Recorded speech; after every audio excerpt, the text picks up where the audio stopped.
Story 1. The Couple in the Black Van. My name is Elena. I work the closing shift at a dive bar called the Rusty Anchor in the Florida Keys.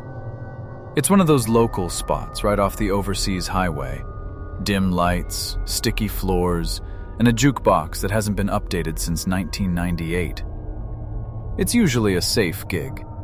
The regulars are mostly fishermen and retired bikers who treat me like a little sister. But on Tuesday nights, the place is dead. It's just me wiping down the mahogany counter, listening to the hum of the ice machine. This started back in November.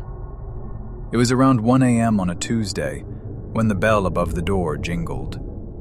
A man walked in. He didn't look like our usual clientele. He was maybe late 40s, handsome in a polished, surgical way.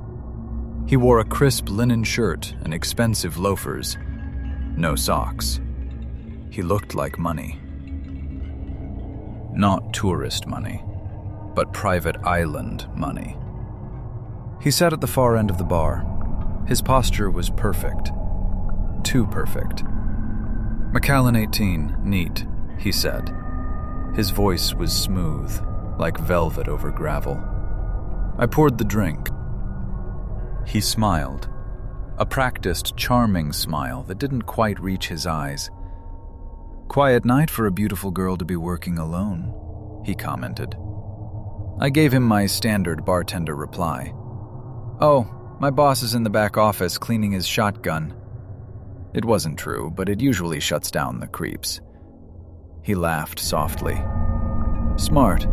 You can never be too careful." He drank his whiskey slowly, asking me polite questions. Did I like the Keys? Did I want to travel? It felt like an interview. Then he dropped a $100 bill on the counter for a $20 drink. "Keep the change, Elena," he said. I froze. I hadn't told him my name. I wasn't wearing a name tag. Before I could ask, he stood up and walked out into the humid night. I watched him through the window. He didn't get into a car. He just walked into the darkness of the mangroves behind the parking lot. I didn't see him again for a week. I convinced myself he had just heard a regular say my name. Then came the following Tuesday. The door opened and he was back. But this time he wasn't alone. A woman was clinging to his arm. She was younger, maybe early 30s, dressed in a shimmering cocktail dress that was way too fancy for a dive bar. She was stunning, but her eyes were frantic. They darted around the room like a trapped bird. They sat down. The woman leaned over the bar immediately. "Oh my God, you're gorgeous," he gushed. She reached out and touched my hand. Her skin was clammy. "Look at her skin, Marcus. Isn't she perfect?" Marcus, the man, just nodded, watching me with that same predatory calmness. "Thank you," I said, pulling my hand back. "What can I get you?" "Champagne!" she squealed. "We're celebrating!" "We don't serve champagne." I gave them Prosecco in plastic cups. As they drank, the woman started her pitch. "We host exclusive parties," she whispered, leaning in close. "Very private, high-end clientele. We need girls like you, just to serve drinks, mingle." "You'd make $5,000 for a single night." $5,000. That was 3 months of rent. But every alarm bell in my head was ringing. The woman's smile was too wide, too rigid. It looked like she was terrified of dropping the act. "I'm good," I said flatly. "I have 2 jobs already." "But this is special," she insisted, her voice dropping an octave. Her grip on her glass tightened until her knuckles turned white. "You really should consider it. The venue is secluded, very safe." I said no. The man, Marcus, finally spoke. She said no, Clara. Let's go. He stood up abruptly. The woman's face fell. For a split second, she looked at me with genuine terror. Then she plastered the smile back on and followed him out. I told my boss, Old Man Rick, about them the next day. He grunted and told me to keep the back door locked. 2 nights later, I was driving home. The Overseas Highway is a lonely stretch of road at 3 a.m., just ocean on both sides and a strip of asphalt. I noticed headlights in my rearview mirror. A black cargo van. No markings. I sped up. It sped up. I slowed down. It slowed down. I turned off onto the gravel road leading to my trailer park. The van followed. My heart was in my throat. I pulled out my phone to call 911, but I was in a dead zone. No signal. I laid on my horn, hoping to wake up my neighbors. The van stopped at the entrance of the park, idled for a moment, then turned around and sped off. I didn't sleep that night. I bought a can of bear mace the next morning. The climax happened last Tuesday. It was stormy. Rain was hammering against the tin roof of the bar. No customers. I was counting the till, ready to close early. The back door, the heavy steel one that leads to the alley, rattled. Thump. Thump. I froze. That door is always locked from the inside. Then came a sound that made my blood run cold. A key sliding into the lock. The tumblers clicked. The handle turned. I didn't wait to see who it was. I grabbed the bear mace and ducked behind the bar. The door swung open. The wind howled into the room. "Elena?" a woman's voice called out. It was Clara.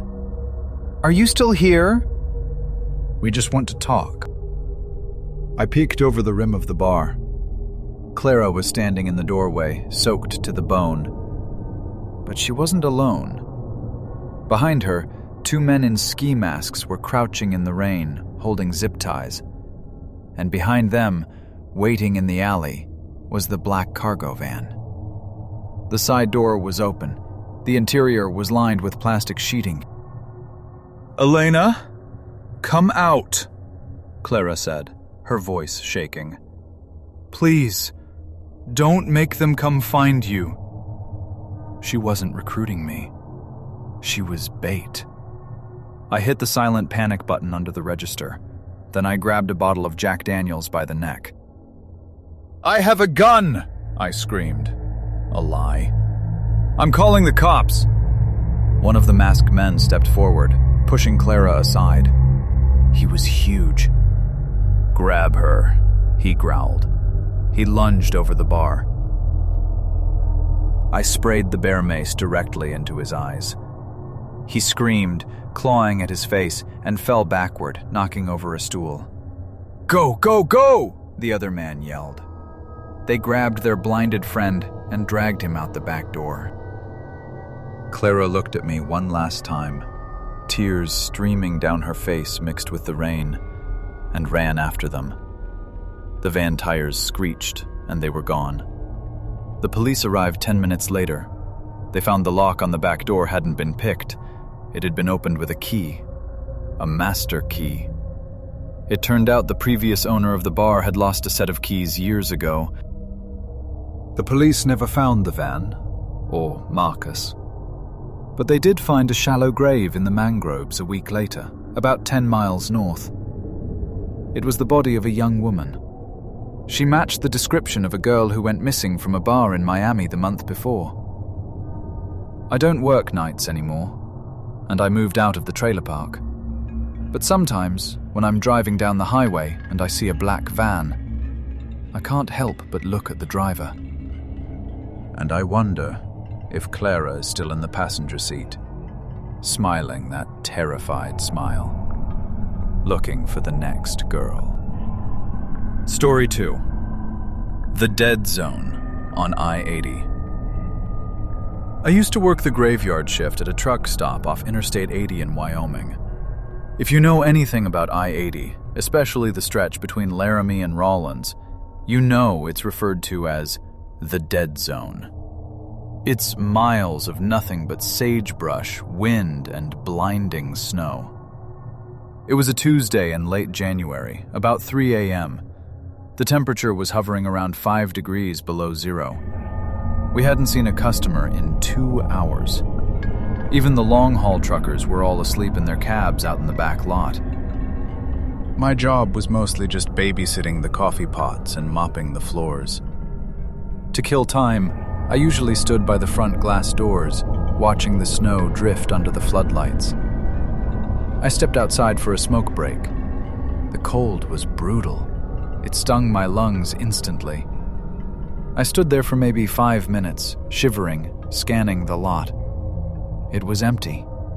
The diesel pumps were silent. The only cars were the semis parked way in the back. The front apron, where the regular gas pumps are, was completely desolate. I tossed my cigarette and went back inside, locking the glass door behind me. We keep it locked from 2 a.m. to 5 a.m., using a pass-through window for transactions. I walked behind the counter to grab my phone. When I looked up, my heart skipped a beat. Standing directly on the other side of the glass, right where I had been standing 10 seconds ago, was a man. He hadn't walked up. He hadn't driven up. He just appeared. He was wearing a dirty Carhartt jacket with the hood pulled up, and his hands were jammed deep into his pockets. He was staring at me. He wasn't shivering, despite the sub-zero wind. I walked over to the pass-through window and slid it open a crack. "Can I help you, man?" He didn't make eye contact. He kept looking past me, scanning the interior of the store. "My truck died," he mumbled. His voice was flat, devoid of emotion. "Battery's dead. I'm just past the entrance ramp. I need a jump." My internal alarm bell started ringing. I had just been outside. I had looked at the entrance ramp. There was no truck there. "I can't leave the store," I said. "But I can call AAA or the highway patrol for you." "No cops," he said quickly. Too quickly. Then he forced a smile. It was a tight, grimacing thing. "I just need a jump pack. Or some cables. You got a car, right? Just drive out there real quick."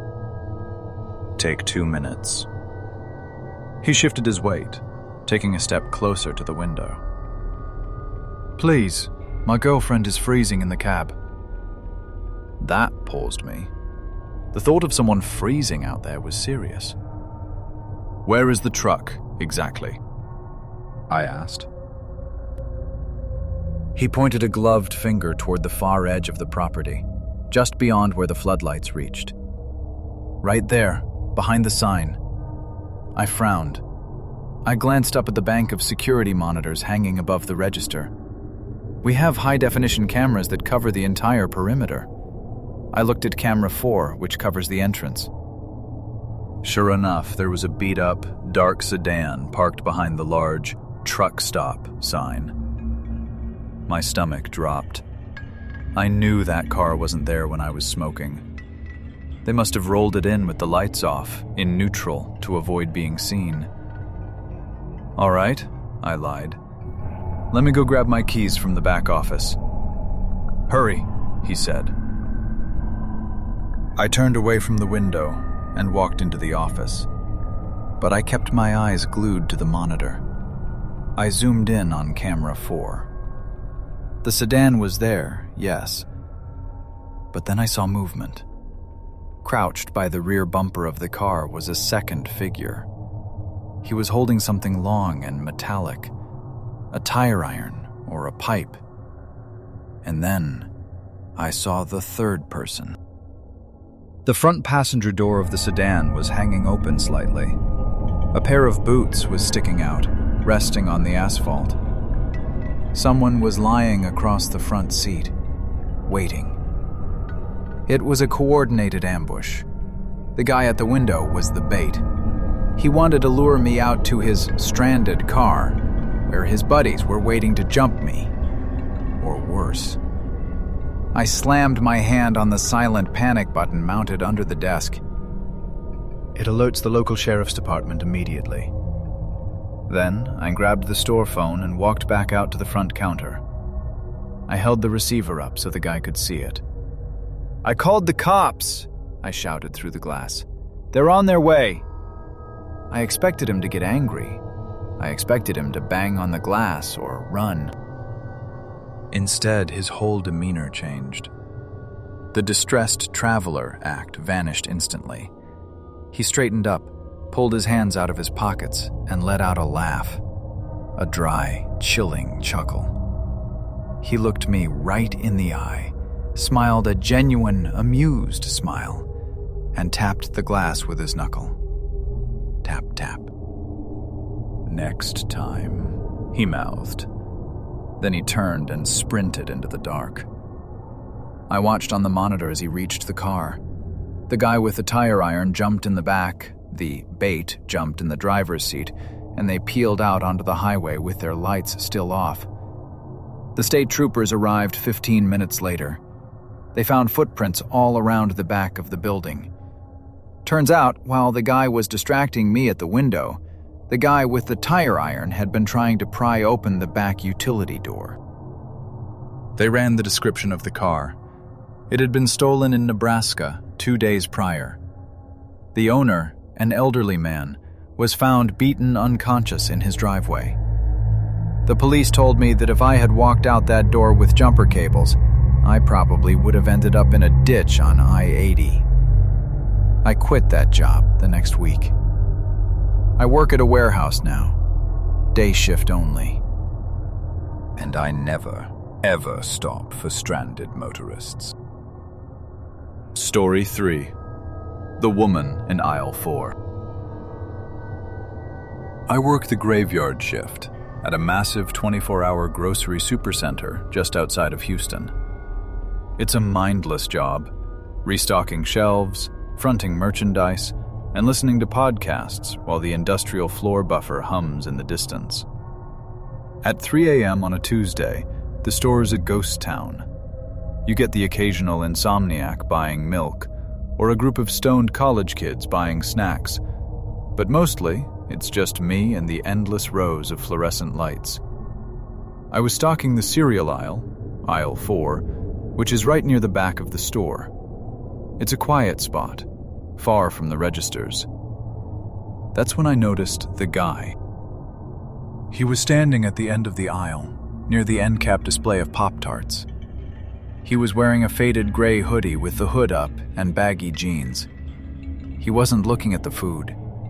He was looking directly at me. At first, I ignored him. As a woman working nights, you get used to creepy guys staring. I moved to the next bay of shelves, turning my back to him. A minute later, I heard footsteps. Soft, shuffling steps. I glanced over my shoulder. He had moved into the aisle. He was pretending to look at a box of oatmeal, but his body was angled toward me. Every time I shifted down the aisle, he mirrored my movement, keeping a consistent 10-foot distance. My stomach tightened.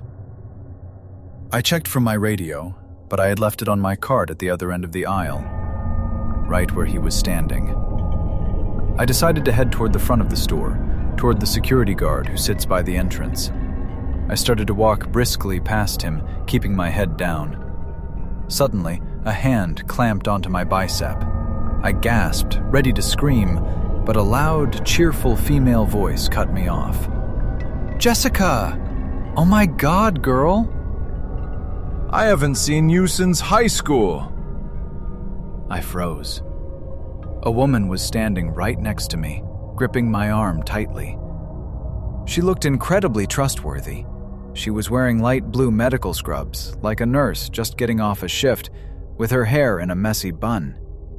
She had a warm, open face. I stared at her, confused. I'm not Jessica. She leaned in close, her smile never wavering, and whispered directly into my ear. Her voice dropped to a chilling, serious tone. Play along. That guy in the gray hoodie has a knife. He's been following you for 10 minutes. I'm getting you out of here. My blood ran cold. The relief was instantaneous. A nurse, a witness, a savior. Oh, I stammered, forcing a smile. Hey! It's been so long. Let's go to my car, she said loudly, linking her arm through mine. I'm parked right out back. We can catch up. She started steering me away from the man, but then I realized something. She wasn't walking toward the front entrance, where the registers and security guard were. She was walking toward the back of the store, toward the fire exit near the loading docks. Wait, I whispered. The security guard is up front. We should go there. No, she hissed, smiling brightly for any onlookers. He's blocking the main aisle. He's watching the front. My car is right outside the fire door. It's faster. Just trust me. Her grip on my arm tightened. It wasn't a friendly hold anymore. It was a vice. Her fingernails were digging into my skin. I looked back. The man in the gray hoodie hadn't moved. He was just watching us go, almost like he was waiting. We passed the dairy section. The employees-only swing doors to the warehouse were just ahead. The store was dead silent. You're hurting my arm, I said, trying to pull away. Almost there, sweetie, she said. Her voice had lost all its warmth. It was hard, impatient. We reached the back corner. The fire exit has a push bar. If you open it, an alarm sounds. If we open that, the alarm goes off, I said, planting my feet. I don't care, she snapped. She let go of my arm with one hand to shove the door bar, but she kept a death grip on my wrist with the other. As she reached for the bar, I saw it. Tucked into the waistband of her scrubs, partially hidden by her shirt, was a roll of duct tape. Nurses don't carry duct tape in their waistbands. Adrenaline exploded in my chest. This wasn't a rescue. This was a handoff. No! I screamed. I didn't pull away. I dropped my entire body weight to the floor, deadweighting myself. It caught her off guard. She stumbled, her grip slipping on my sweaty wrist. I scrambled backward on the polished concrete, kicking out at her shins. Help! Fire! Fire! I screamed at the top of my lungs. The woman's face twisted into a snarl. For a second, she looked like she was going to lunge at me. But then she heard the sound of the floor buffer machine turning the corner nearby. She panicked. She shoved the fire door open, setting off the screeching alarm, and bolted into the night. I scrambled up and ran toward the front of the store, colliding with the night manager who was running toward the alarm. We watched the security footage with the police an hour later. It made me physically sick. The camera showed the man and the nurse entering the store together at 2:45 a.m. They walked around for a bit, then split up. The man went to aisle 4 to spot me. The woman waited in the next aisle over, watching through the gaps in the shelves. When the man cornered me, he wasn't trying to abduct me. He was the sheepdog. He was herding me toward her. The plan was for him to scare me so that I would trust her implicitly. She was the good cop. She used my fear to walk me voluntarily out the back door, where their vehicle was waiting. They never caught them. The car was a stolen sedan with switched plates. I don't work at the grocery store anymore.